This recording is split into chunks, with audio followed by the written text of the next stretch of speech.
Initiating moisture.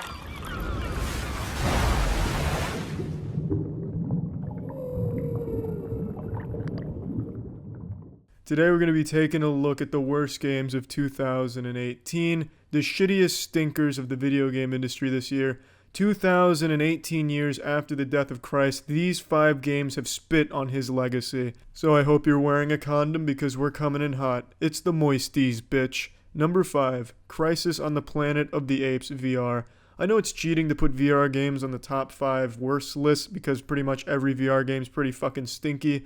My HTC Vive is basically just a Beat Saber machine. That's about the only game worth playing VR for.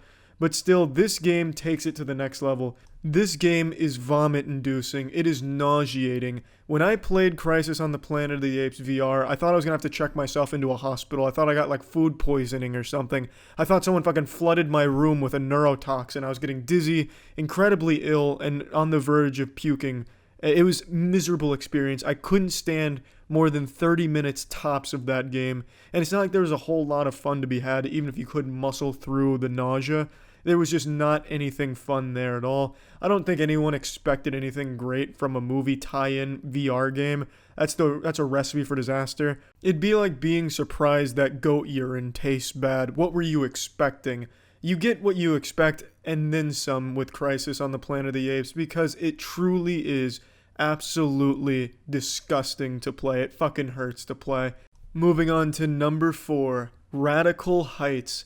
Cliff Bleszinski really had his work cut out for him to make an even worse game than Lawbreakers. To make a game that was such a hard fucking flop, a biblical flop, was almost unheard of with Lawbreakers, and yet the madman, the genius, the lunatic, the mad scientist of the gaming industry, the bad boy of video gaming comes back and says, you know what? I can make a bigger flop. And bang, Radical Heights is born right from Mr. Bleszinski's butthole. And man, was it fucking atrocious. A blatant cash grab to really capitalize on the hysteria surrounding the Battle Royale genre. A game that was thrown together in no more than 2 weeks with almost no textures in the game. Half the buildings had no textures. Nothing was functional for the most part. Everything was stock assets, and they had the audacity to implement a microtransaction system before working on anything else. A truly bold move that wasn't rewarded because it led to Cliff Bleszinski having to close down his game studio, which disappointed almost 2 people in the world, I'm sure. But Radical Heights was a game born from his asshole, and it really did smell like shit. There was almost nothing to like about the game. It did nothing unique, it did nothing new, and it did nothing well. A game that I'm sure nobody looks back on and misses. Number 3, Hunt Down the Freeman. A game that is by far Steam's most broken stinker of the year. You couldn't beat the game unless you used the command console and no-clip some shit. And the story was absolutely incomprehensible. That brought along a lot of YouTube talent to voice act for it. And I can't stress enough how fucking dumb the story was. It made J.K. Rowling's retconning of her Harry Potter lore make sense in comparison. It was an extremely ambitious project that delivered on absolutely nothing and devolved into a series of tedious and frustrating levels where you were just going up against a horde of mindlessly broken AI. I gave you absolutely nothing to do other than roll your eyes, cry, and shit your pants. It's a game that was an absolute failure in all possible areas, and a huge embarrassment for a lot of the YouTubers that acted in the game. Hunt Down the Freeman is the video game equivalent of The Room, but without any of the charm and so bad it's fun. This game is just so bad, it's hurtful. Number 2, Gene Rain. Gene Rain right now holds the record on the Moist meter for the lowest score ever given out with a 2%, and it absolutely earns every percent of that 2 right there. It is fucking abysmal. Sometimes in a so bad it's good way, but most of the time in a so bad I want to call my mom and sob over the phone way. There is nothing in this game that works. I really don't know how any studio filled with actual human beings could think that this game was ready to ship or was ever even a good idea on paper. I just have a hard time believing actual red-blooded human beings sat down and even made this. I feel like this was just an AI-generated game from an AI in 1980. You know, if you asked a supercomputer in the 80s on a word pad what they thought a video game in 2018 would look and feel like, this would be the result that it would spit out. It is so bafflingly bad. I've already covered thoroughly why this game is as bad as it is in the moist meter I made for it, so if you want a more detailed analysis, you can check that out. But for now, to keep it concise, to really just sum up why this game deserves the number 2 spot in a nutshell, it's because it's shit. It's extremely shitty. Moving on to number 1, the worst game of 2018, The Culling 2. A video game that redefined what it meant to be a failure. This game launched and was dead within 19 hours, and it was the follow-up to a pretty successful first game, The Culling.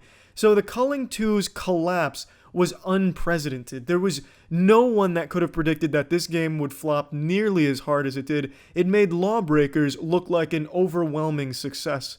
In the game's 19-hour lifespan, I think there was only about 50 total games that were played.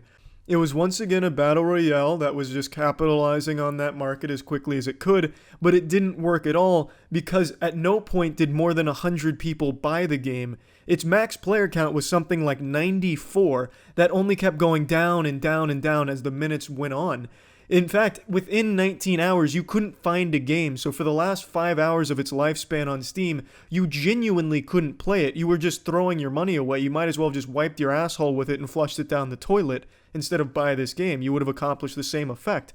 You got a game you couldn't play because there wasn't players to even play it. And I mean that literally. Sometimes you'll hear that with Overwatch or some other game that's dying where like, oh, there's just not enough players to play. It's not worth even hopping on. But in the Culling 2, you literally could not start a match because there was a minimum number of players required to get one going that it could never ever meet because nobody bought the dog shit.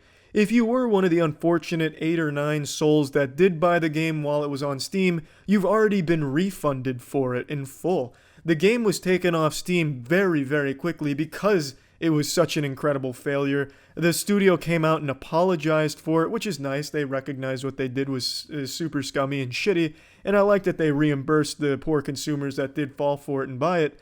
But man, oh man, The Culling 2 has earned this spot like a motherfucker.